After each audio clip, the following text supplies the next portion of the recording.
Баршаңызға қайырлы күн. Бүгін біз сіздермен пиццадан тегін мастер-класс, яғни пиццаның дайындаудың 3 түрін 2 әдіспен жасайтын боламыз. Бірінші әдісіміз бұл жылы суға дрожж саламыз, тұз саламыз.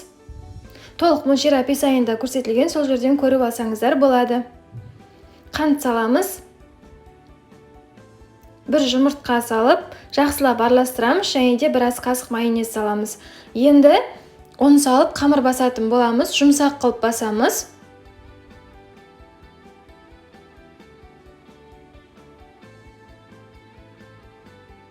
Міне осылай басқан соң, аздап сұйық май құйып, бетін жауып 30-40 минутқа көтерілуге қоятын боламыз. Міне осылай өте жұмсақ болып көтеріледі. Осыдан кейін пиццамызды әзірлей берсек болады. Форма жасаймыз, дөңгелек болсын, 4 бұрышты қылып болса да, біздер қазір дөңгелек форма жасайын деп жатырмыз.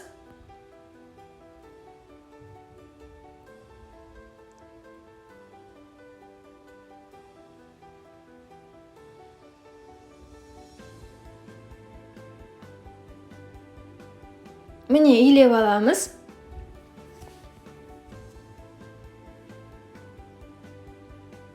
Жұқа қылып илегендеріңіз жақсы, себебі дрожж болғаннан кейін печкаға салған уақытта ол көтеріледі, сол уақытта қалың болып кетпес үшін. Жұқа қылып илейміз, шет жағын осылай қолымызбен реттеп шығамыз, дәл видеодағыдай. Соусымыз бізде кетчуп пен майонез, соны бетіне жағып шығатын боламыз.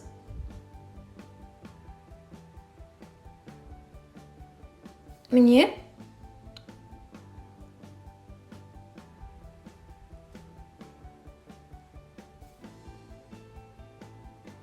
Енді маргарита жасап жатырмыз біздер. Помидорларымыз бен колбасамызды үстіне қойып шығамыз.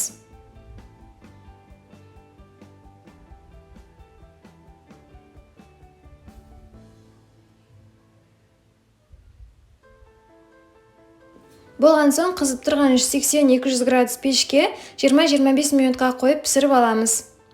Міне осылай піседі, және бетіне сиырымызды қойып, тағы да 5 минутқа печкаға қойып қоямыз. Сол уақытта сиырымыз еріп, өте дәмді болып шығады. Міндетті түрде істеп көріңіздер. Рецепт ұнаса, лайк басып, комментарий жазуды ұмытпаңыздар. Бұл бізде маргарита пиццасы.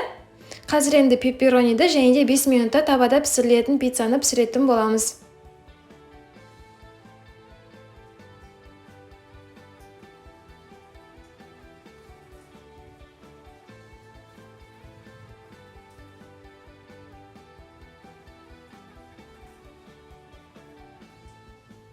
Міне, міндетті түрде істеп көріңіздер, өте дәмді болып шығады. Кезекте бізде пепперони пиццасы. Дәл жаңағы тестадан жасайтын боламыз. Міне, бұнда да өзіміз форма жасап аламыз. Дөңгелек форма жасап жатырмыз біздер.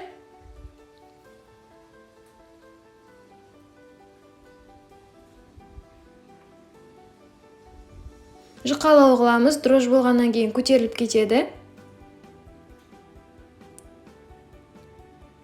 Міне, кетчуп пен майонез жағып шығамыз.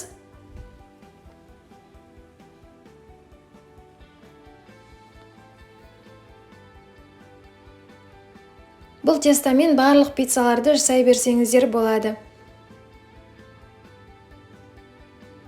Сиырымызды саламыз. Және бетіне колбаса қойып шығатын боламыз. Дәл осы күйінде 180-200 градусқа 20-25 минутта пісіріп аламыз. Өте дәмді болып шығады, міндетті түрде істеп көріңіздер. Жасалу жолы өте оңай. Енді табада пісіретін боламыз. Бұл 5 минутта дайын болады. Ол үшін бізге 3 жұмыртқа қажет болады. 3 жұмыртқаға 4-5 қасық майонез саламыз. Және оны жақсылап араластырамыз видеодағыдай.